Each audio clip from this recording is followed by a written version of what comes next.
ফিলিস্তিনের গাজায় গণহত্যা ও ধ্বংসযজ্ঞের প্রতিবাদে ময়মনসিংহের শম্ভুগঞ্জ লালকুঠি পাক দরবার শরীফের ভক্ত ও আশিকানরা বিক্ষোভ প্রতিবাদ কর্মসূচি অনুষ্ঠিত হচ্ছে। এ নিয়ে বিস্তারিত জানাতে সরাসরি যুক্ত হচ্ছেন সহকর্মী ইলিয়াস আহমেদ। ইলিয়াস, আপনি নিশ্চয়ই আমাকে শুনতে পাচ্ছেন। ইলিয়াস, গাজায় নিরীহ মুসলিমদের প্রতি সংহতি জানিয়ে সাধারণ মানুষ কি বলছেন, বিস্তারিত জানাবেন।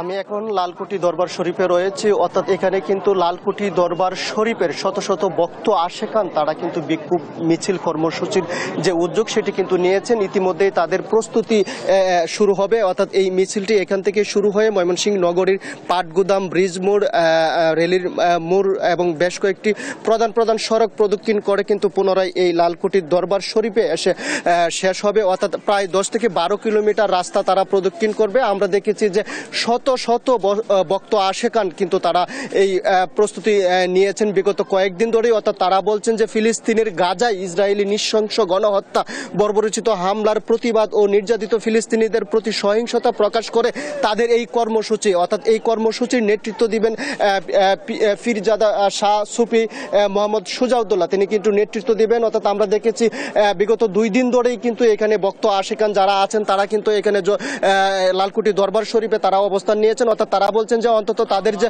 প্রতিবাদটুকু সেইটুকু অন্তত তারা করছেন, সেটি তাদের নিজের দায়িত্ব থেকে কিন্তু তারা সেই প্রতিবাদটুকু অন্তত তারা করতে পেরে তাদের যে সন্তুষ্টি, সেই সন্তুষ্টির কথা কিন্তু আমাদেরকে জানিয়েছেন। আমরা যদি একজন ভক্ত আশেকানের সঙ্গে একটু যুক্ত হতে চাই, জানতে চাই আজকের এই প্রতিবাদ কর্মসূচি কি কারণে। আলহামদুলিল্লাহ, রসুল পাক রহমাতুল্লিল আলামিন শুধু ইসলাম ধর্মীয় নিরাপত্তা বিধান করেন নাই, বরং সমস্ত মানুষের নিরাপত্তা বিধান করেছেন। হুজুরে পাক রহমাতুল্লিল আলামিন শিক্ষা দিয়েছেন অন্যায়ের বিরুদ্ধে প্রতিবাদ। তো আমরা লালকুঠি পাক দরবার শরীফ হতে আজকে মহামান্য সুজাউদ্দৌলা সুজা হুজুর পাক মুরিদের দরদি আল্লাহ কলি হুজুর পাকের নেতৃত্বে আমরা বের হয়েছি। কথা একটাই, অন্যায়ের বিরুদ্ধে প্রতিবাদ।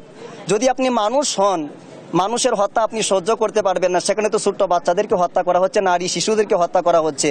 তো আমরা লালকুঠি পাক দরবার শরীফ থেকে বলবো, শুধু মুসলমান নয়, সমস্ত বিশ্বের মানুষেরা মানুষের পক্ষে দাঁড়িয়ে যান। যে কোনো দেশ যদি আবারও এরকমভাবে কোনো অন্যায়ভাবে হত্যাকার্য করতে চায়, আমরা সমস্ত বিশ্ব যেন মানবতার পক্ষে দাঁড়াতে পারি, মুসলিম বিশ্বের পক্ষে দাঁড়াতে পারি, ফিলিস্তিনের পক্ষে দাঁড়াতে পারি, গাজার পক্ষে দাঁড়াতে পারি। এটাই হচ্ছে আমাদের সর্বশেষ মানবতা। তিনি কিন্তু বলছিলেন যে মানুষ হিসাবে মানুষের পাশে দাঁড়ানো, অর্থাৎ অন্যায়ের প্রতিবাদ করা, এটি কিন্তু মানুষের ইমানি দায়িত্ব। সেই ইমানি দায়িত্ব থেকেই তারা কিন্তু আজকের যে কর্মসূচি সেটির আয়োজন করেছেন। অর্থাৎ সেই কর্মসূচিটিকে নিরাপত্তা নির্বিঘ্ন করতে আমরা দেখেছি প্রশাসনের পক্ষ থেকেও একেবারেই তৎপরতা বৃদ্ধি করা হয়েছে। অর্থাৎ সেই মিছিলটি কিন্তু এখনই শুরু হবে এবং সেই প্রতিবাদ কর্মসূচিতে কিন্তু হাজার হাজার ভক্ত আশেকান তারা অংশগ্রহণ করবেন। এই ছিল আমার কাছে ময়মনসিংহের শম্ভুগঞ্জ লালকুঠি দরবার শরীফ থেকে সর্বশেষ।